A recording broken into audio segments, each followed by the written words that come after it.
Love Pups! Love Pups, look! There's a butterfly on his chest! Okay, anyways.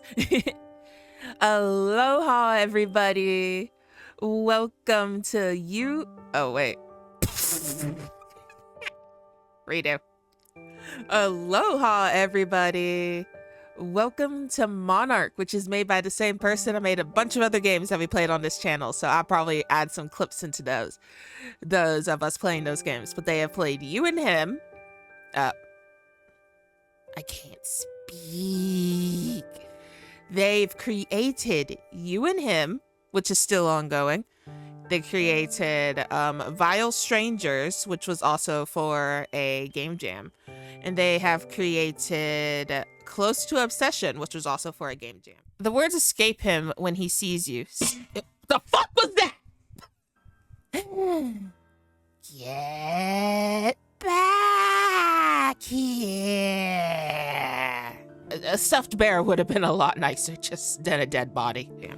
And now we're gonna play Monarch, which is also for a game jam. And I am so excited because I see butterflies. I am a very simple spirit girl. I see butterflies, I get interested.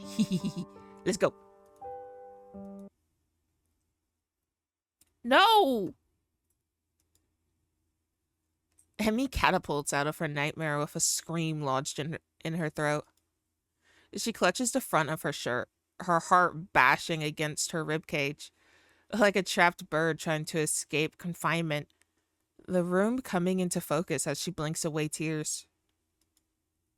She's left shaking as she glances at the familiar belongings strewn about in the room.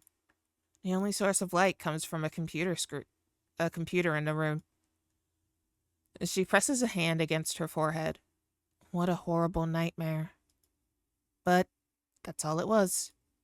Just a nightmare.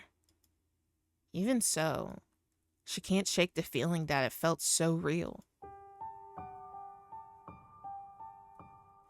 Emmy gives a quiet sniffle as she looks at the sleeping figure next to her, his eyes fluttering in his sleep, and relief floods into her at the sight of him. She gently reaches out and lets her hands drift through the soft strands of his hair.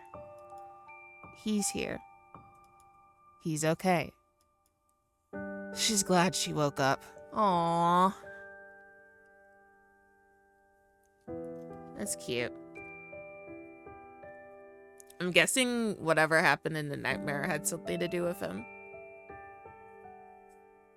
Which I guess I would have a nightmare too if the person sleeping next to me in my dream.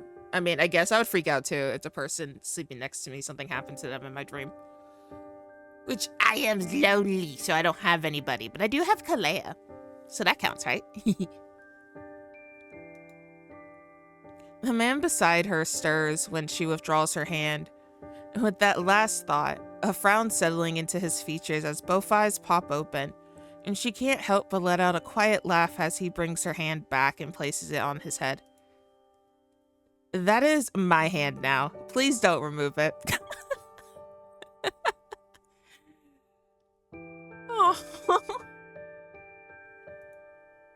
Oh, is it now? She tilts her head curiously at him, easily falling into their typical banter, despite the horror she endured while she slept. Her fiancé gives a very serious nod. I put a ring on it. See? Right there. He taps a finger against the engagement ring, which consists of a pretty silver band designed to look like intertwining vines that holds a butterfly at the center.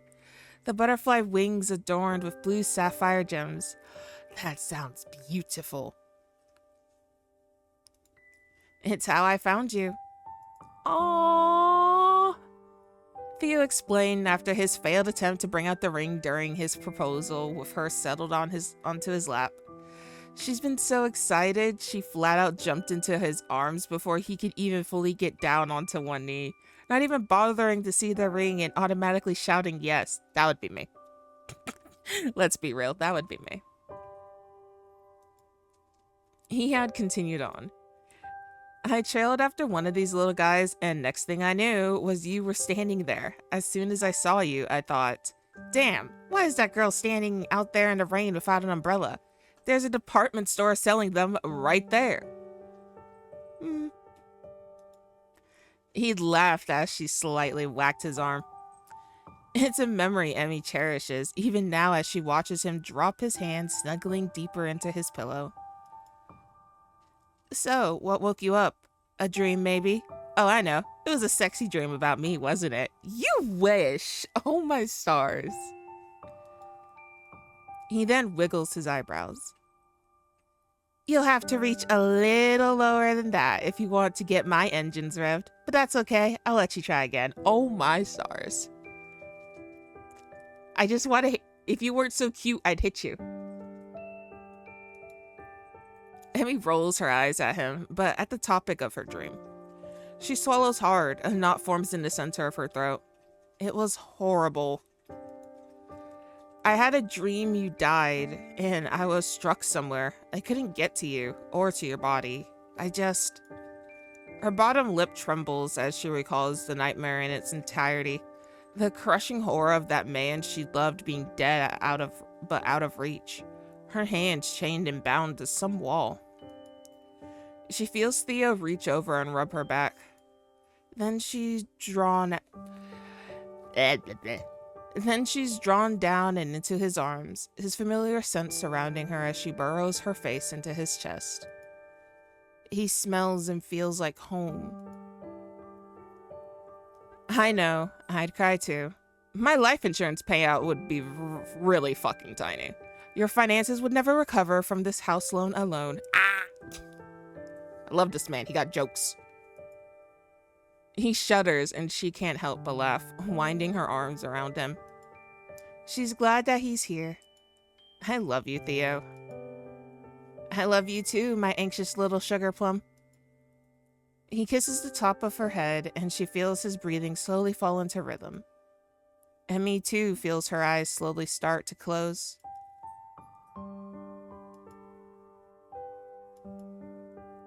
And when they open again, she finds a faint light hitting her from a distant window. Where are we now? When she looks over, she finds Theo lying there. Good morning, Theo. She whispers, her voice soft and quiet, a little raw from years due to lack of use. Huh? I had a dream about you, a nice one. Would you like to hear it? The man laying next to her doesn't respond, his body just out of reach, the soul remaining inside of it long gone. Theo's dead? And we are chained up. She closes her eyes as she leans against the wall, her wrists and ankles chained to the concrete. You were lying next to me in our bed. I woke up because I had a nightmare that you were there to comfort me like you used to. I got to hold you again and hear your voice. I miss your voice. The corpse of her fiancé doesn't say a word, but he listens, her only companion in this cold basement. Overheard, she can hear the floorboards creak, the person upstairs who killed her fiancé and who locked her down here right next to his lifeless body, likely making breakfast and getting ready for the day. It's about half an hour before she hears the creak of the basement floor. Emmy looks up and into the face of her captor. And at the engagement ring Theo gave her, resting right on her captor's wedding ring finger. Give that back. That ain't yours. That not yours. To be continued. There's a continuation? Can I beat the shit out of our captor?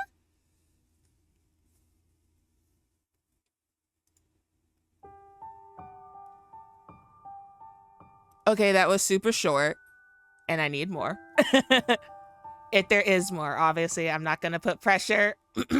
I can speak. I'm not going to pressure Unknown Hermit to make more, because I know a lot of these games that they make for these jams tend to be one-offs. But if there is more to this game, I would very much so love that. Very much so. But oh my stars, you cannot tell me that our captor. Who is our captor? I need to have a word with him. I need just a small one. But anyways, if you guys like this video, hit that like and subscribe button, and I will see you guys in the next video. Don't forget to follow the butterflies to find your true love. Bye bye, love pups.